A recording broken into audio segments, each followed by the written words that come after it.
Wednesday ba yung karita nagbabalik na naman po Kid the Bata para magbigay ng giya ngayong araw ng Miyerkules, November 5, 2025. Meron tayong 7 races, puro 1400 meters ang karera natin at start time natin alas 5.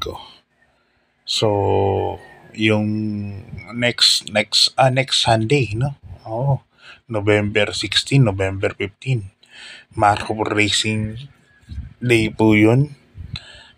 Definitely wala tayong libreng bus doon kasi hindi po malbar yun. Kaya Atty. Morales lang po sa MMTCI yung naglibre sa PGC. Pero mukhang maganda po yung pista talaga. So mga gusto pumunta, punta lang kayo.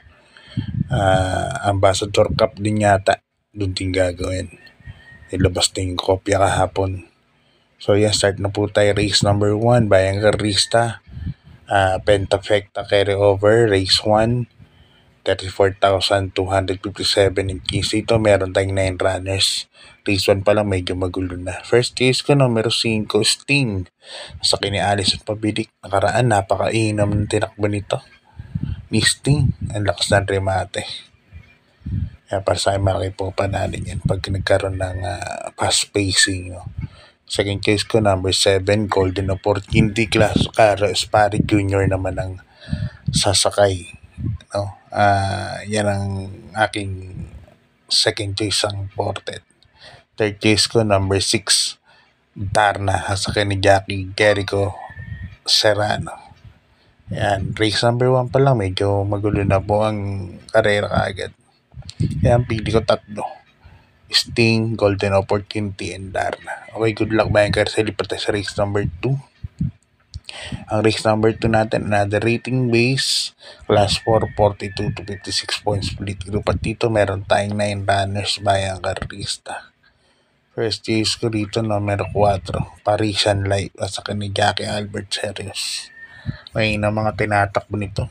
Lalo na nung pinanalo ni Mark Alvarez, ni Danny Boy Caminero to. Sa Brown Pirate pa tinalo. Kaya tingin ko medyo bumaba po ng laban. Kaya yan ang aking first choice, Parisian Light. Second choice ko, numero 2, Ginebra. Sa ni Jackie Mark Alvarez kay Black Superman. Kay Black Superman naman ngayon nila tatry itong kabahay na to, Ginebra. Kaya dito sa ikalawang karera, ang first case ko, numero 4, Parisian Light. Protection ko yung numero 2, Ginebra. Okay, good luck Bayang Carlista. Lipat tayo sa race number 3. Another rating base class 4, 42 to 56 points split group. Dito, kaperanggot lang ang entries natin. 6 lang po, no? First case ko rito, numero 3, Euroc Lidon. Ang kaang ng timpang 50. So, si Euroc Lidon naman, pwede naman isunod to. Kaya, may mabilis kasi dito, Flywheel and Jobers Lorry. Jobers Lorry, ganda rin yung tinakbo nakaraan. Kaya big battle. Kaya tingin ko baka magkaroon kagad ng ligkahan. Second case ko rito, yung nakaraan, no?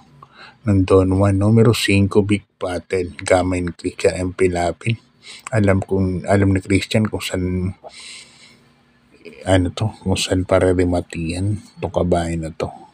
Kaya yan ang second case ko. Kaya dito, Euroc Lidon and big battle po ako. Okay, good luck Bayang Carlista. Lipat na po tayo sa race number 4. Isang rating base class 4. Another 42 points to 56 points ulit. At dito meron tayong 7 runners. Dito magdagdagan lang kayo. Although 7 runners lang to. Pero tingin ko po rito 6 na kalhok o 5 o 6. May mga chance ang manalo po. First case ko, isang dramating kabahay, numero 2, Robotically. Sa ni Jackie Jomel sa Lazaro. Yan ang aking first choice. Second choice ko, numero 4 na rin, Megan Maxine. Mark Alvarez, Black Superman po ang sasakay. Robotically, last run, maganda po ang tinakbo niyan. Megan Maxine din, natimbang po din po nakaraan. Maganda rin po ang dinating yan. Kaya yan yung mga pili ko, Robotically and Megan Maxine. Good luck Bayang Carlista. Di pa tayo sa race number 5. Ang race number 5 po natin, isang rating base class 517 to 41 points split group. At dito meron tayong 8 runners bayang karista. Ito lang ang tingin ko, what for the day ko, no? Sa akin, susuluhin ko nito, numero 6, Queen Ella.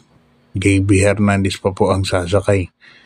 At sa tingin ko, wala ang mauuna sa kanya rito. Siya lang may angking tulin po rito, no?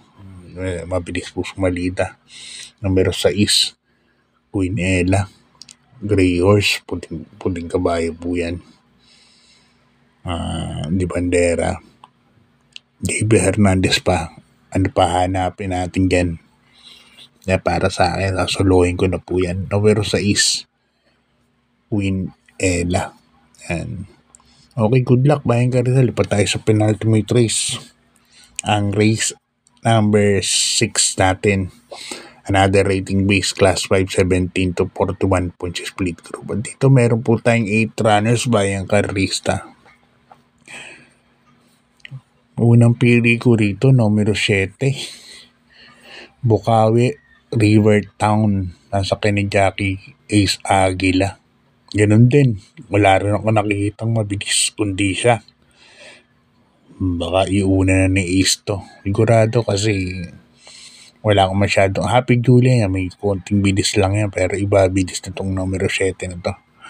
Bukawi River Town. Kaya dyan ako. Second choice ko, numero 5. Antonio de la Mugis. Baka mamaya intention na luchain po yung 7. Antonio de la Mugis, maganda yung tinakbo nakaraan. Nasigundo po yan. So, 7-5 po ako para sa ating penultimate race. Good luck, Bayang Karisa. Lipat tayo sa race number 7. Last race, isang rating base class 517 to 41 points split group. At dito meron tayong 9 runners bayang karerista. Another di bandera na naman po ang kukunin ko rito, numero 7. Imperial Queen, no? JD Calagos ang sasakay. Ganda ng mga tinatakbo nitong kabayan na to. Pwedeng isunod, pwedeng iuna. Pero mas mainam to pag iuna. May 1.28 rin to sa 1400 meters. Think ko best time to dito. Second case ko, desirable. Pamboy Ponce. Yan, sinubok kay Pamboy Ponce. Isang teremating kabayo. At may 1.28 rin sa 1.4 po yung kabayo na yan. Third case ko na lang si Biglang Buhos. Tanggol de la Cruz. Alam mo natin gamit ni Tanggol to. Biglang Buhos. Nabalikan lang ni Misha to nakaraan nung Don Juan nung Sabado.